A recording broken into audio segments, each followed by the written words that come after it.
कस्तो हेर्दाखेरि कस्तो एउटा पनि नराम्रो भन्ने कुनै पनि देखेनौँ हामीले एकदम राम्रो भइरहेको रहेछ यसलाई जस्तो स्याहार सुसार अनि हेरचाह अनि औषधिहरू भिटामिनहरू कसरी व्यवस्थापन गर्नुहुन्छ भिटामिनहरू त्यति साह्रो त्यही पाउडर भन्ने छ सर त्यही दिने गरेका छौँ साह्रै भिटामिनको प्रयोग गरेका छैनौँ हामीले यतिखेरसम्म राम्रै छ अलि डाबर साबर केही उठ्छ त्यसमा मलम सलम लगाइदिन्छौँ अनि त्यस्तै नै चलिरहेको सर यही नै यो यसको ब्रिडहरू अनि त्यसबाट चाहिँ यसको क्रसहरू चाहिँ कहाँबाट ल्याउनुहुन्छ तपाईँहरूले दाना त्यही अनुसारको दाना दिनुपर्छ आफूले 2 रात 3 रात चाहिँ आफूले छोड्नु हुँदैन माउले दाना नदिने सम्भव हुन्छ उता थिच्ने सम्भव हुन्छ त्यही हुनाले हामी यही नै बसेर रुङ्ने गरेका छौँ अनि त्यसपछिलाई हामीले केही गर्नु पर्दैन सर दाना पानीमा यो एकैचोटि वात लगानी लाएर गरियो त्यही हुनाले त्यस्तै भनौँ न अलिअलि महिनाको यसो 1-1.5 लाख त बच्चाबाट हुन्छ नै अब दाना पनि खुवाउनु पर्यो यताउता तिर्नु पर्यो अहिले त ठिकै छ सर हजुर मासु अनि त्यसबाट चाहिँ बच्चाहरू गर्दा 1-1.5 लाख चाहिँ तपाईँहरूले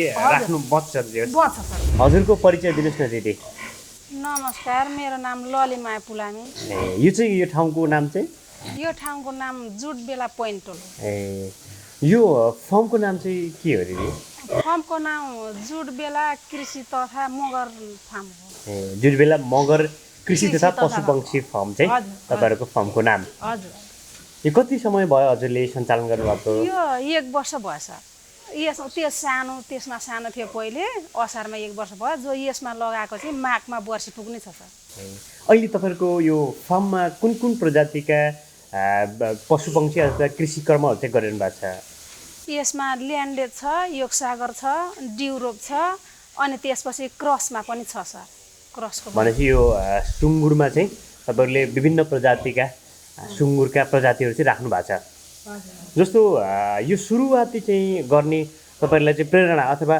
सुरुवातमा चाहिँ यो कृषि कर्म गर्छु यसमा पनि बुङ्गुरै पाल्छु अथवा सुँगुरै पाल्छु भनेर सुरुवात चाहिँ कसरी गर्नुभयो सुरुवात अब छोरा पहिले विदेश थियो सर उसले दुःख पायो मम्मी म यहाँ बस्नुभन्दा बरु म वहीँ गएर वहीँ आउँछु अब 4 महिना उ भएर लकडाउन भएर बसेर आएको अनि यही आएर गर्छु मम्मी बुङ्गुर फार्म गर्नु थालौँ भनेर भने छोरालाई अनि मैले भने तँ आइज बाबु अनि बल्ल गरौँला नत्र भने तँ नआएसम्म हामीले कसरी गर्नु भन्यो अनि छोरा आए चैतमा सर छोरा चैतमा आएपछि असारदेखि हामीले त्यही सानो उ गरेर अनि गर्नु थालेको अनि त्यसपछि सुरुमा कतिवटाबाट सुरु गर्नुभयो तपाईँहरूले सुरुमा हामीले 2टा ल्यायौँ सर पहिले अनि 2टा ल्याएपछि अब यो 2टा मात्र किन पाल्नु त अब अरू पनि ल्याउँ भनेर अनि फेरि 4-5वटा थपेर अनि सानो थपेर अनि बनाएको छ लगभग अहिले कतिवटा छन् तपाईँहरूको फार्ममा अहिले त सानो ठुलो गरी होला 60वटा 65वटा जति 60-65वटा चाहिँ छ जस्तो सुरुवातमा तपाईँहरूलाई जस्तो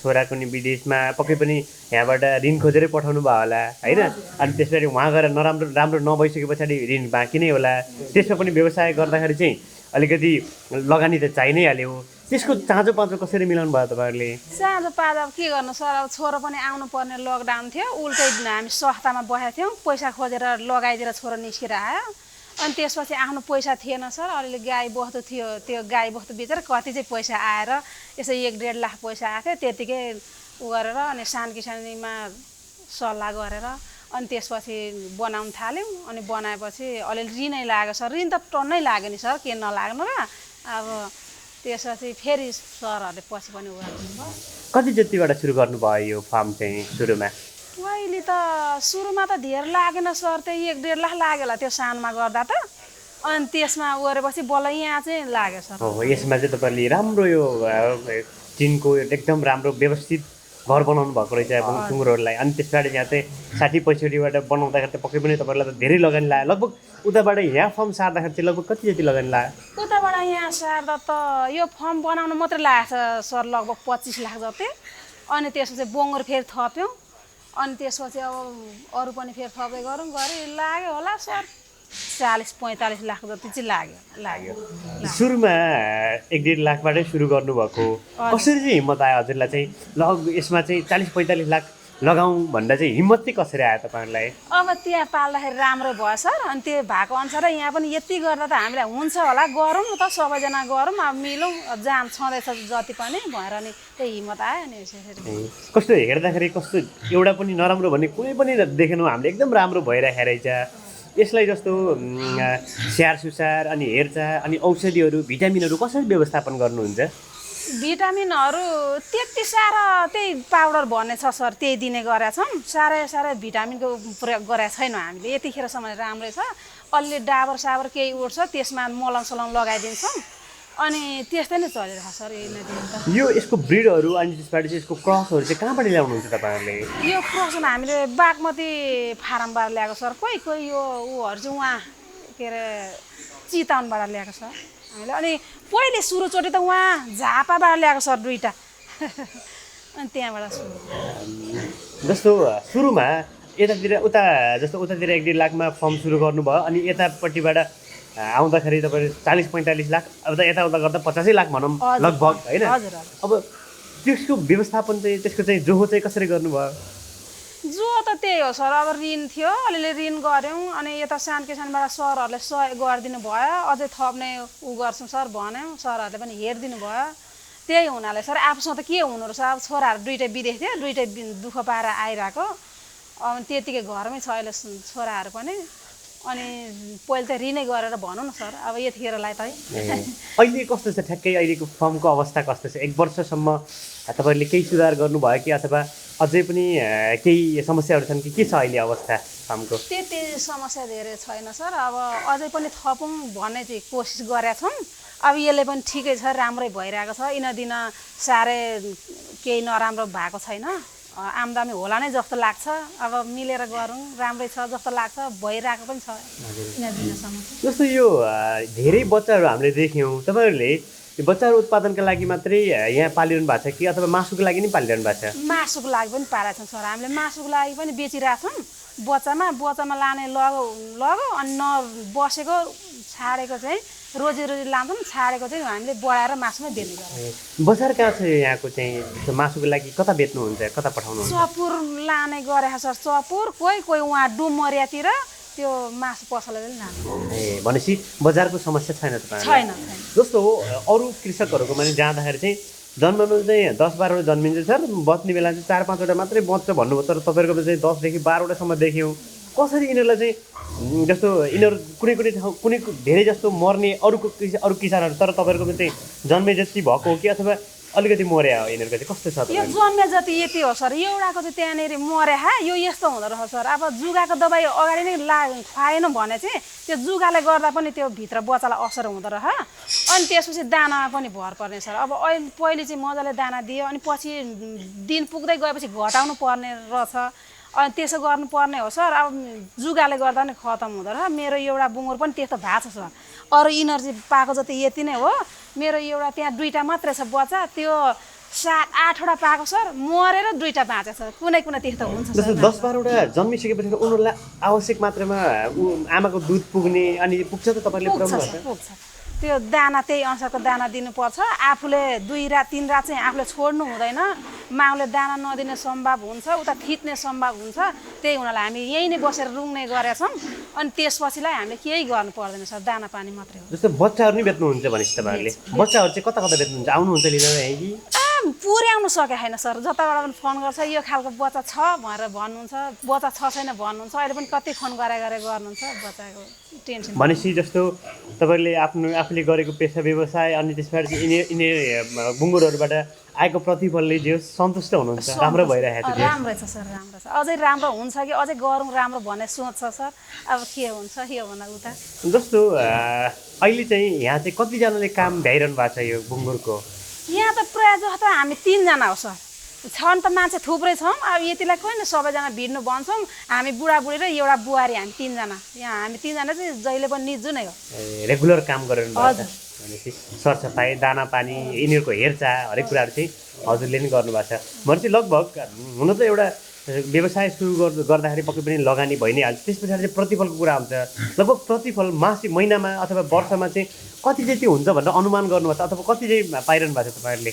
यतिखेर अनुमान अलिक पाइरहेको छैन सर, भर्खरै हो। अब पहिले त सानो थियो, त्यसमा ठिकै थियो। अब यो एकैचोटि भए त लगानी लाएर गरियो। त्यही हुनाले त्यस्तै भनौँ न, अलिअलि महिनाको यसो 1-1.5 लाख त बच्चाबाट हुन्छ नै। अब दाना पनि खुवाउनु पर्यो, यताउता तिर्नु पर्यो। अहिले त ठिकै छ सर। हजुर, मासु अनि त्यस पछाडि चाहिँ बच्चाहरू गर्दा 1-1.5 लाख चाहिँ तपाईँहरूले राख्नु बच्छ सर। भनेपछि बुङ्गुर जस्तै विदेश गएर, छोराहरू विदेश गएर आएर उहाँहरूले चाहिँ विदेश त्यति नफापेको भनौँ न एउटा होइन हजुर। फापेन तर बुङ्गुर पालेर चाहिँ तपाईँलाई राम्रो भइरहेको छ राम्रो भएको छ राम्रो मान्छे पनि थुप्रो छ हजुर हजुर जेस उमेर कति भयो तपाईँको मेरो उमेर 37 सालको हो सर म अब कति चाहिँ 41 वर्ष भयो कि 42 वर्ष भयो 42 अब लगभग 42मा रनिङ हुनुहुन्छ जस्तो तपाईँले त आँट्नु भयो त संस्थामा हुनुहुँदो रहेछ त्यही अनुसार चाहिँ तपाईँले आँट्नु भयो त्यही अनुसार चाहिँ परिवारले जे तपाईँलाई जस्तो संस्थाले नि त्यही अनुसार सहयोग गर्नुभएको छ अनि परिवारले नि सहयोग सपोर्ट गर्नुभएको छ तपाईँलाई गर्नुभएको छ जस्तो यो फार्मलाई अझै कसरी चाहिँ अझै अगाडि बढाउने सोचमा हुनुहुन्छ आगामी दिनमा चाहिँ अझै पनि अब यो भएको ऋण पनि अलिक छिनाएर अनि त्यसपछि फेरि बढाउँ अथवा फेरि कुनै ब्याङ्कले संस्थाले कतैबाट सहयोग दिनुभयो भने फेरि बढाउने भन्ने पनि छ सर हजुर कति जति बनाउने सोच छ अब यो गर जति सबै ढाक्नु न बनाउनु अझै भन्ने छ सर अब यहाँ अगाडि पनि यसो मासुको लागि बच्चा नबिकेको छाडेको बच्चा चाहिँ त्यता हुर्काउँ एक ठाउँ ठुलै बनाऊँ भन्ने पनि सोच छ सर अब के गर्नु सोच भनेको सर गर्दै जानु हुनुहुन्छ जस्तो अरू फार्महरू बुङ्गुर फार्महरूमा चाहिँ जस्तो होटेलहरूमा बचेको त्यो खानाहरू अनि त्यस पछाडि चाहिँ त्यो वेस्टेज मासुहरू लिएर चाहिँ दिनुहुँदैछ तपाईँले त दाना दिनुहुँदैछ दानाको अलावा केहरू चाहिँ खुवाउनुहुन्छ विशेष गरी यो बङ्गुरलाई यस्तो नै सर त्यो होटेलको दानाहरूमा त धेरै दिनको हुन्छ त्यो बिग्रेको सडेको गलेको पनि हुन्छ त्यसले गर्दा अलिक रोग बढी आउँछ अरे सर त्यही हुनाले हाम्रो चाहिँ दानाले अब त्यस्तो अब समस्या पर्दैन अनि त्यसमा ब्रान र मकैको पिठो आफ्नै छ त्यही मोल्यो अनि दिने गरेको छ सर हामीले चाहिँ भनेपछि वेस्टेज खानाहरू बासी सडेको लागेका खानाहरू चाहिँ दिनुभएको छैन त्यही भएर पनि बुङ्गुरहरू चाहिँ राम्रो भइरहेको छ जस्तो यो बुङ्गुर पाल्नुभन्दा पहिले चाहिँ के गर्नुहुन्थ्यो हजुरले बुङ्गुर पाल्नुभन्दा अगाडि त्यही खेती गर्थ्यौँ सर त्यही धान खेतीहरू गर्थ्यौँ गाई बस्तु अलिअलि पाल्थ्यौँ गाई पनि पालेको सर गाईले पनि कति राम्रो गाई ल्याए पाल्यो फेरि बिग्रेर बेच्नु पर्ने 40,000 ल्याए भने 5,000 बेच्नु पर्ने त्यस्तो दुनियाँ भयो भैँसी ल्याए त्यस्तै हुने त्यही भएर नि मैले भैँसी हटाएर बुङ्गुरमा सुरु जोस् गाई र भैँसी पनि सुबेन भनौँ न होइन सुबेन बुङ्गुरले चाहिँ फलिफाप हुनुभयो अहिले चाहिँ जस राम्रो भइरहेको छ अहिले चाहिँ युवाहरू विदेश जाने अनि तपाईँहरू जस्ता महिलाहरूले पनि आफूले आत्मनिर्भर नभएर श्रीमानको भर पर्नुपर्ने सानो कुराहरूलाई लागि पनि श्रीमानलाई पैसाहरू माग्नुपर्ने समस्याहरू छ जस्तो तपाईँले त यसरी राम्रो काम गर्नु भएको छ तपाईँ जस्ता महिलाहरूले जुन चाहिँ कृषि गर्छु अथवा केही गर्नु पाए हुन्थ्यो नि भनेर अवसर खोजिरहनु भएका महिलाहरूलाई चाहिँ तपाईँले के भन्न चाहनुहुन्छ राम्रोसँगले गर्नु अलि विचार पुर्याएर गर्नुपर्छ अब दबाईमा पनि समस्या कुनै आयो भने गर्नु पनि पर्छ अब महिलाहरूलाई चाहिँ म के भन्छु भनेदेखि पाल्नु इच्छा छ भनेदेखि पाल्नु राम्रो गर्नु सबै बुझ्नु पहिले आफूले पनि तालिम दिएर अरूसँग पनि बुझेर के गर्दा कसो हुन्छ त्यही अनुसारले गर्नु आफू वात्तै गरेर उसै त हुँदैन तालिम पनि दिनुपर्छ आफूले सबै दबाई के गर्ने दाना पानी के गर्ने कुन खुवाउने त्यो आफूले पनि बुझ्नुपर्छ सर अब त्यही हो मैले लगभग धेरै कुरा त आइ नै हाल्यो तपाईँको बारेमा प्लस तपाईँको व्यवसायको बारेमा पनि लगभग अन्त्यमा मैले तपाईँलाई सोध्न छुटाएको म त यो चाहिँ राख्थेँ होला सरले सोध्नु भएन भन्ने कुराहरू छन् केही छैन अब त्यस्तै हो सर अब मैले भने अनुसारले फेरि सरहरूले मलाई यति चाहियो नि सर मलाई यसरी थपिदिनु न म फेरि यस्तो गर्छु भन्दाखेरि चाहिँ सरहरूले हेरिदिनु भयो भने मलाई अझ राम्रो हुन्छ म खुसी हुन्छु त्यही हो सर मैले त हस् धेरै धेरै धन्यवाद तपाईँलाई